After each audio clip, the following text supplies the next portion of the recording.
Welcome to part two of Honest Faith's Conversations is talk on On Arrival. Come on. So yeah, that's a little difficult to say there. It was a false alarm, everybody. He was not awake. So yeah, if he wakes up in the middle of this, we'll have to pause. But our special third presenter is still asleep, so that's good. Still taking his nap time. So we left off talking about how each way of communication is different than the others, and wanted to talk about how language is important. That how we communicate is important. That for each person, and this is something that they teach to those who are going to be educators of any different sense of the word. That for me, I was a spiritual educator. I was taught about learning styles. That each person has a different kind of learning style of how they accept and comprehend information. Yep. Like there are not a whole lot of people who actually learn by sitting in a lecture. And that's primarily because, but that's the easiest, most efficient way of communicating to information to a mass group of people. That's why so many of those people who are, taking those classes will sit there, and do the thing that works for them. For some people, it's taking notes. For other people, it's, playing with Play-Doh while they're sitting there during the lecture, or it's somebody else that's drawing while they're sitting there during the lecture. That's why so oftentimes when I was doing youth ministry, that if I had a problem student, if I had a student that I knew that was not a part of the conversation, was that I would try to think of other ways for them to engage in that conversation. There was one particularly that I actually bought him a sketchbook. I bought him some really nice colored pencils and some really nice pencils. The funny thing is he never came back to youth group after I did that. And I was like, but I gave you these good things so that you could focus during youth group. Oh, wow. But, I realized that he had a different learning style than everybody else. And I thought that this would help him to engage with the conversation a little bit. And for each person, it's their different understanding of what's going on and interpreting, what those moments are around them. And I think that this short story in particular, but the way that the movie was done, it was done beautifully to kind of understand why language is important, why those things are important, and especially with the way that it played with the Sapir-Whorf hypothesis. Was the Sapir-Whorf hypothesis is that hypothesis that when you start immersing yourself in a different culture, was that you start to think in that language, or in the way that they think about life and the way they think about the world, is their worldview is different. Which kind of makes sense because, just off the top of my head, German, for example, has a bunch of words for different feelings and thoughts and emotions that English doesn't have. Oh, yeah. A ton. And that's why we use them, like Schadenfreude, which, because we don't have an English word for that. Well, yeah, it's... Or now I guess it is the English word for it. Yeah, that's what we use, is in taking pleasure from somebody else's pain, is Schadenfreude. And then also, too, that's why, different translations of the Bible can convey different meanings because it depends on how it was translated. Was it translated from Hebrew, or was it translated from something else that was translated from Hebrew and now it's translated in, how many times over was it translated can also make a huge difference in the meaning of different words and sentences. Oh yeah. And this is particularly with what they did in the movie, was that she started to think in the aliens' language, was that the aliens' language was, outside of time, and that concept of time being,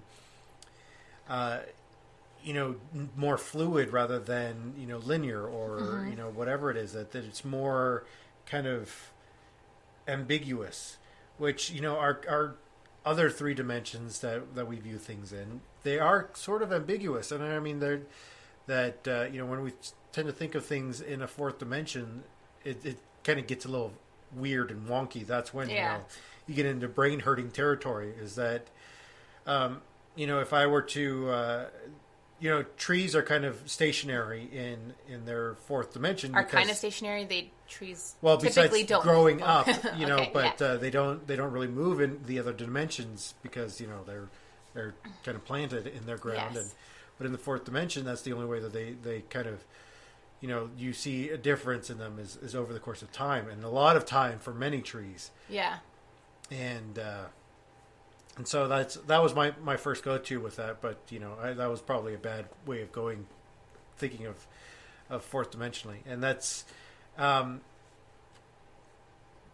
something that in my favorite movie of all time is Back to the Future, and that whole series is my absolute favorite, and that's what Doc keeps saying to Marty, is that you're having trouble thinking fourth dimensionally, and it's kind of like, oh yeah, I've got a problem with that, and is that these things being heavy.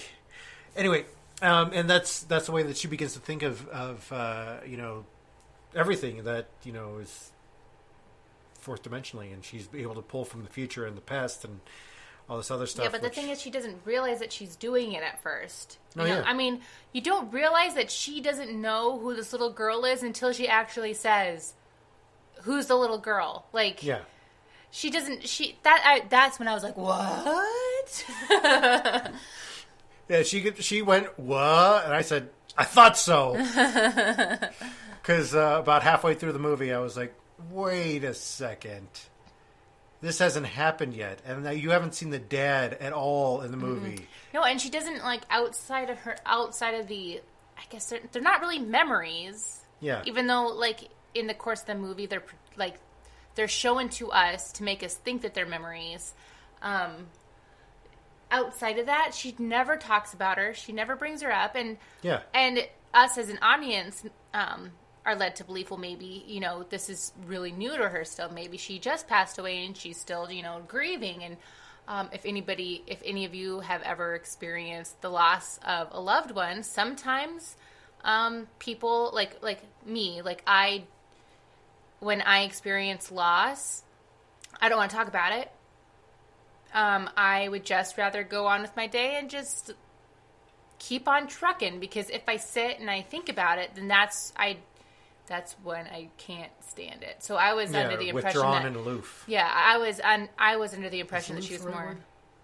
What? Sorry. Anyway, I was under the impression that she grieves like me. Yeah. And that's when, when he brought up the Sapir-Whorf theory, mm-hmm. or hypothesis in the movie, Ian, I remember his name. Louise is her name, right? Yes. Anyway, when he brings it up to her in the dream, mm-hmm. that's when I was like, wait a second. They're playing with time a little bit mm-hmm. here. And so that's when I was like, oh, because they think of time differently. Is that she brings up how their language is kind of a more fourth dimensional kind of aspect to it, the written mm-hmm. language. Well, and she talks about in the movie, how their sense of their verbs are way different than our verbs. She couldn't really figure out what was going on at first with their verbs. There was a lot lost in translation there. Yeah. And I mean, this brings me back to what we were talking about before with our faith, with the Bible especially, was that when I was taking classes on biblical Hebrew, the Aramaic and those other things, is that they thought of things, and they thought of the pictures that they had in the Hebrew were just completely different. They couldn't really be translated all that well into English, because they had their own idioms, they had their own cultural slang and all mm-hmm. this other stuff that it doesn't translate well. Yeah, like love, for example, right? Right? They have different versions of love, and there's different words. Yeah, exactly. In Hebrew, there's different words for love. Like us, love is way too broad. Right? Am I Yeah. right? Okay. Well, and that's, I just want to make gonna, sure. We're going to reference another work. We're going to go to another source here, but there's a beautiful video. There's a video series called Pneuma from Rob Bell, and I love Rob Bell. He's got to be one of my heroes. But in this, there's one of them on well, I guess it would be sex, but he talks about the different words for love. And how, even in Greek had a lot more words for love than Hebrew. And, this is kind of, he talks about that whole dichotomy was that you can say that you love your wife and you can also say that you love tacos. Yes. Which, that's, two completely different sentiments, but. Yeah, I mean, there's difference between, friend love and love of objects and love of a person and romantic love versus love for a child. There's... it's all over the place. Yeah. And, I have romantic love for you. Aww. But I also do love tacos. Me too. I love tacos. Let's have a union with tacos. You, me, and tacos. A civil union with tacos. Well, we're going off on rabbit trails with this one. This is what happens when you give us extra time, I guess. Yep. And the beautiful thing of that is that... I have this Bible program, which I'm going to have to go and make sure that I can get that back onto my computers again. But really expensive piece of software called BibleWorks, which you could see and kind of play with the words in their original language, and actually look up when every instance of the use of that word in the Bible. You could also bring in other works like to help to translate them. Like Antigone? Well, yeah, and Boo, Antigone. Sorry, it's such... I don't know. Never mind. We have a history. Yeah. Neil and I have a history with Antigone. Maybe we'll go into that later, but yeah. But that's what I'm saying is that some of these pieces of work that, the way that the Bible was written, I mean, it just loses so much in translation that the beautiful poetry that Genesis was, it loses that when it's translated into English. Mm-hmm. You don't see it as poetry anymore. You see it as the story of, God created the heavens and the earth, and, first day was darkness and said, let there be light. Whereas it was poetry, and this poetry was never meant to be taken literally. And all these other things is that, when you get down to the literary aspect of it, is that there was this difference. And I really should. I should probably talk to my friend John. My friend John is in a doctorate program for Old Testament literature, and so is it Old Testament literature or just Old Testament? It might be just Old Testament, but just thinking about how immersed he is in that culture, and I wonder if sometimes he dreams in Hebrew, in biblical Hebrew. I don't know. We used to joke about things when we were back in college because we were in the same biblical Hebrew class, and we joked about translating it into modern vernacular for the Bible. We were tasked with translating bits of Genesis, as one of our homework assignments, and I decided to put mine into street speak. Oh my, Miguel. Well, I thought it was good because it was, and this is what I want to bring up is that it was completely different slang, and this, I think what we need to do in this is keep it fresh by completely thinking about how it would translate into our own day, our own vernacular. Mm-hmm. Is that when but of course this was just silly because it was Abraham looking at his wife and thinking that she's beautiful, and instead I translated it to think, and this is what I translated to be, is that Abraham looked at Sarah and said, "Damn." So that's what I. Oh, okay. But that's using the vernacular to bring across the meaning, was that the meaning of it was that he looked at his wife, and he saw her beauty and appreciated her beauty, and granted, people use "damn" in their own kind of way, which can be very demeaning and can be a very different kind of way, and that's what language is important. That's why we're talking about this part here. Is that there's a lot that can be lost in translation from languages, from written to spoken, from spoken to visual, to all of these different things. Well, even like it goes, it can get lost in the way you say it too. You know what I mean? Like saying, for example, like "I love you" versus "I love you." Like those two sentences, same exact words, same exact, like I, then love, then you, like same order. That's what I meant. Yeah. But the way that I said it, like, conveys two different meanings. Well, and I mean, even my theater classes in college, these were things that we were taught, was that the way that you say things and the words that you say are important. That those things, together, that you need to think about both of those things when you're on stage. Yeah, like what word are you going to emphasize in the sentence? Because depending on what word, like that shows what is actually important to that character. Like, I love tacos. Or I love tacos. Yeah. And anyway, I had said before that I wanted to bring up film as a visual language. There is a beautiful video, and I absolutely love this guy, another YouTuber, called Nerdwriter. I'll link to his channel in the description again. But Nerdwriter does a video on how Arrival is kind of a response to bad movies. That it's a good movie because it does all of these tropes well. And this director does this beautiful job of using each of these little things, and Nerdwriter kind of, he takes it and he breaks it down into how he does these things well and where he did them. And the funny thing about this was that the juxtaposition of how we viewed the movie was we watched it almost immediately after watching the other movie we rented, which was Suicide Squad. And Suicide Squad was... As you can tell, we loved it. It was just a mess of a movie. And for me, I didn't like it. I feel like it was one of the worst movies that I've ever seen. And the reason why is because I feel like nobody learned anything in the movie.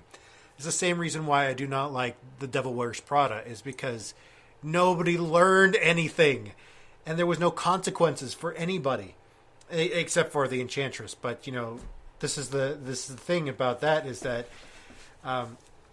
throughout the juxtaposition of the movies, this is what you can do with a script, is that you can show it in a way that can be enlifting and enlightening and really taking something that when you break it down is really kind of a silly concept. Aliens arrived, and a language translator is hired to translate alien speak into human speak. I mean, that's kind of a silly concept. Yeah. Well, and it's something that, like, I don't know, like, can I go back to how awful Suicide Squad was for just a second? Because I want to say my piece. Okay. So, like, my problem with Suicide Squad was no one saved the cat. Like, they tried to have people save the cat. Like, okay, when we're talking about saving the cat, that's when the hero of the story does something at the very beginning of the story to make you like them. Yeah. Like all of a sudden now, like, oh, now I'm going to root for him because he did this. Mm-hmm. And no one really did. You know what I mean? Like, they kind of tried to do that with, what's his face? Deadshot. Yes. They kind of sort of tried to do that with Deadshot, but I don't know, like, it wasn't very believable. Well, because they started with other characters, and they started with him being just rude and a bad guy. And that's, and so they already made you dislike him before they wanted to try to make you like him, which was a bad way of going about things. Mm-hmm. Whereas the director here of Arrival, let's see, Denis Villeneuve, yes, that word. The director? The director. Of Arrival, what he does is that he starts with this narrative, and And something that people can identify with is a parent talking to a child.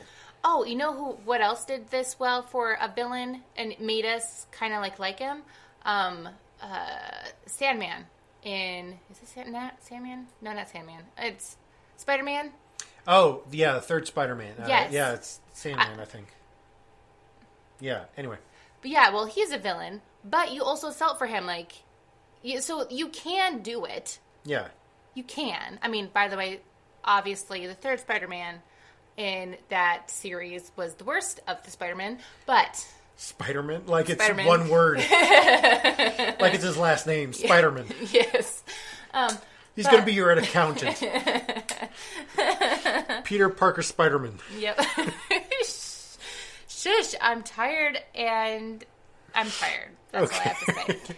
But that's an example of how, yes, he was a villain, but I mean, we still felt for him. Yeah. And in the same way, exact same thing. Like, he had a daughter. Yeah. You know? Exact same. Mm-hmm.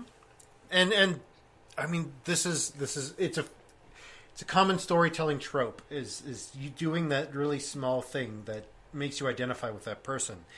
And I mean, the director just used so many layers in this movie that, you know, it made you feel for Louise, and it made you feel for the characters almost instantaneously, and why you wanted to go with them on the alien ship, and why you wanted to figure out what was going on, and all this other stuff, and why the twist kind of was shocking for Kathy and for me, and you know, it was.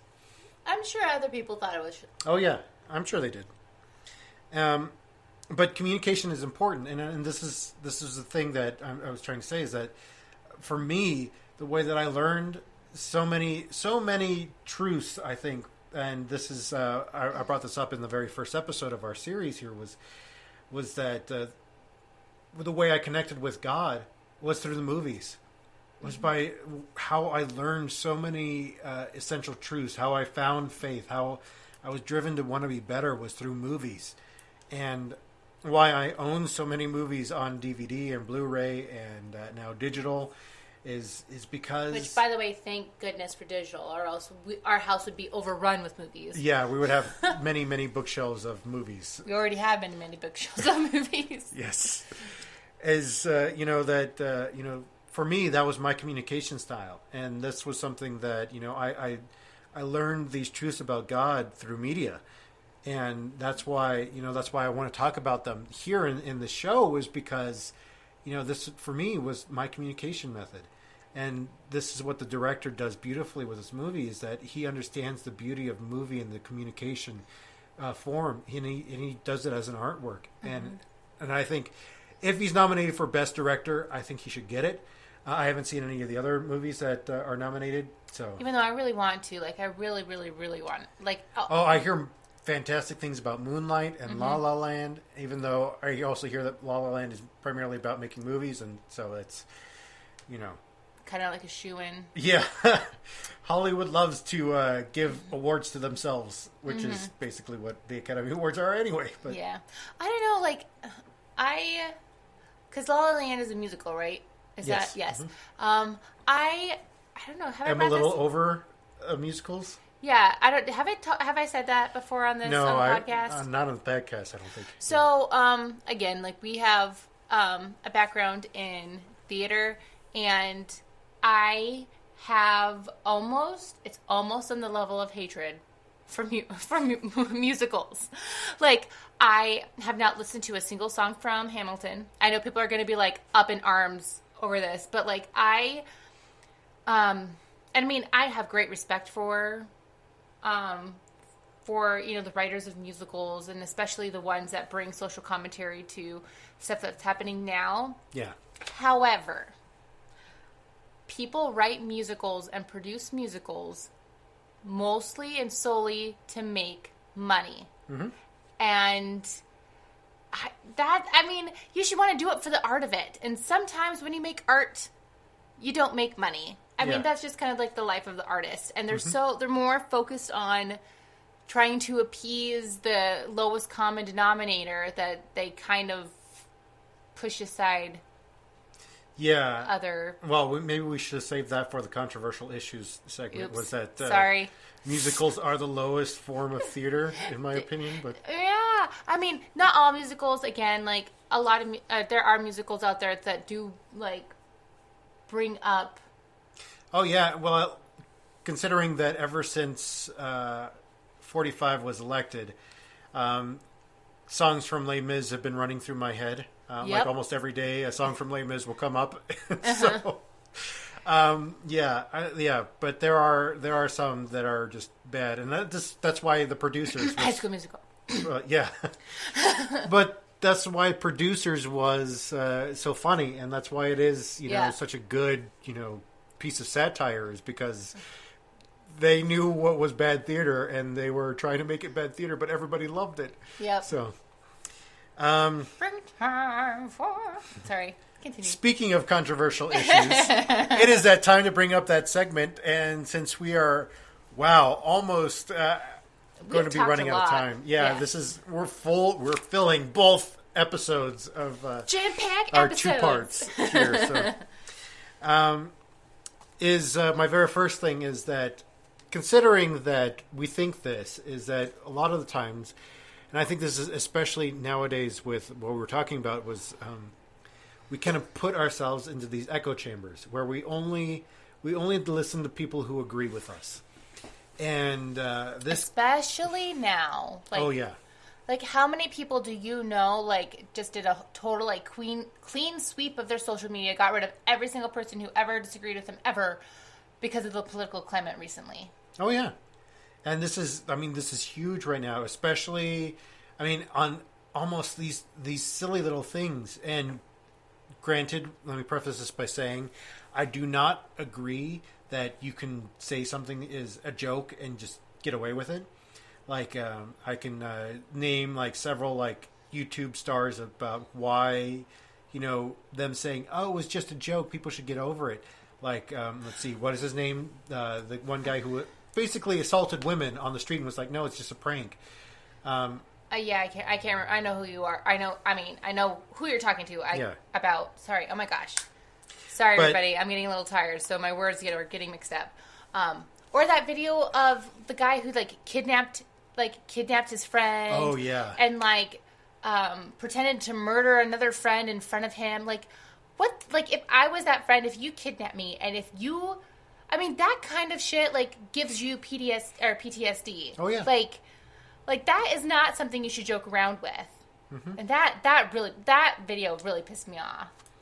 Well, and then you've got what's going on right now with PewDiePie, with his jokes that were not funny. And there is this beautiful video that was just put out by Matt Pat, and we just, as we talked about last week in this in our episode about the fact that we like the film theorists and the game theorists, was that he put out a video on this, was that if you're constructing a joke, this is how to do a joke, and if you're doing a joke about such things, you got to do it well. You can't just kind of half-ass your joke and say, "Oh, it was just a joke. People should get over it." Is that no. You got to admit to the fact that you did a bad joke. Yes. And we're not just talking about the wah bad jokes. We're talking about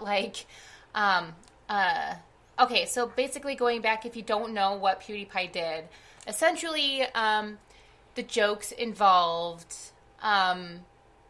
Hitler being correct, Hitler not doing anything wrong, and killing all Jews, essentially. Yeah. Is what the jokes, I don't know if you could hear my air quotes. Yeah. That's what the jokes were about. Mm-hmm. And so that's what we mean by bad jokes. It was clearly offensive. The way he did it was not. You have to think about your jokes. Well, and considering that he was trying to do a piece satirizing the economy, and that's even and everything that we're talking about now was in Matt Pat's video. Yeah, and, so check it out. We'll put a link in there. We'll put a link in there. So, but this emphasizes my point about the echo chamber, was that you've got divided camps. You have people who are like, "Oh, PewDiePie's awesome, so he can never do anything wrong," and then you've got these other people who are like, this is a bad joke, and you've got critics, and then you've got the far other side of critics who are like, all YouTubers are bad because he look at how bad he was in this and stuff like this, and you have these echo chambers of people who agree with you that just kind of like it reinforces your belief, and you don't learn anything, and was my whole problem with Suicide Squad, was that nobody learned anything. Yep. There were no consequences for anybody, and this is the problem with this is a controversial issue is that you saw this in the movie with the soldier who was watching a very what's the other podcasters? I shouldn't bring up another podcaster and what he does, but the echo chamber for the 45th president of the United States. That he's basically surrounded himself with an echo chamber. No, I know, but this particular podcaster is makes up so much fake news, like actually fake like news. Like there's not been a news outlet to report this. Like there's no these things have not happened. Yeah. And he says they've happened. Then all of a sudden now you have news outlets reporting that these things happened because they heard this guy say that it happened when he completely made it up off the top of his head. Yeah, and this is the instance in the movie where you have a person like this informing the soldier. That's the reason why they put a bomb on the alien ship. This is the reason why they're firing warning shots and stuff like that. And then they end up getting killed because they're part of this echo chamber. Mm-hmm. And I mean this all brings me down to another issue, which is fear and anger. There's so much fear and anger in our society nowadays, and this is a couple of different things that are bad with this. Is that people misuse their words. They will start to use communication as weapons. Mm-hmm. That they will use communication as as a way to combat other people, and that's a bad thing. And I think I see this all the time in social media, is that people use their words to tear other people down rather than building them up. And I'm going to feel okay talk about about it because they're behind a computer screen. Yeah, I know, they dehumanize somebody else. And then this brings me to another point in this, is that when that happens, that communication gets closed off. When you're fearful and angry, you don't talk to other people. You don't try to learn anything more. You create that echo chamber for yourself, and this is a controversial issue because that's what happens, is that you've insulated yourself. You cut off communication. And it's not just those people who are creating a safe space for themselves. Yeah. These are also the people who are making fun of the people who are creating a safe space for themselves. Yeah. It's the exact, so that's what I have I'm totally okay with safe spaces. What I'm not okay with are the people who make their own safe space, who then complain about other people making a safe space for themselves. Yeah.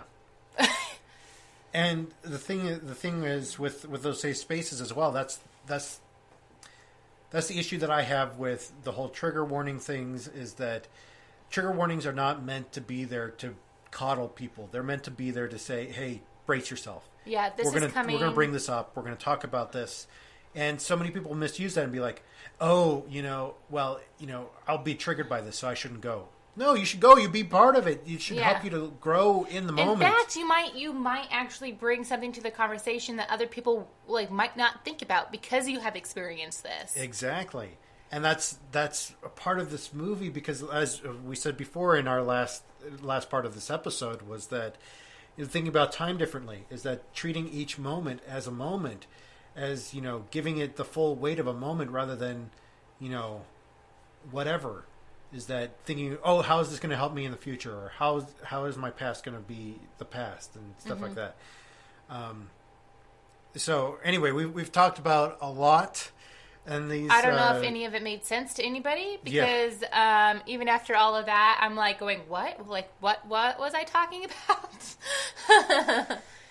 about? So if you have something to add, we would love to hear about what you have to add. On our Spreaker page, you can find that actually through our website, thehonestfaith.com. But on our Spreaker profile, you can find our phone number that you can text or call and leave some audio, and we might even use you in a future episode to kind of talk about this. If we get enough people to recap an episode and to add on to update. Oh, yeah. If you leave a message, please keep it under like 3 minutes, Yeah. probably. Yeah. And, I mean, that's a way that we can communicate with you, with our listeners. And we love getting feedback. Any feedback that you have for us, that'd be great, even if it's to say you need to move the mic away from your mouth a little bit further or something like that. Yeah, so find us on our website or on Twitter, Real Honest Faith, or on Facebook, facebook.com/Real Honest Faith. And, we're also on Tumblr and on YouTube and many of those other places. So anyway, we invite you to come and join the conversation, as always, through these methods. We hope that this has sparked some kind of thought for you. So, Yeah. Anyway, thanks for listening. Bye.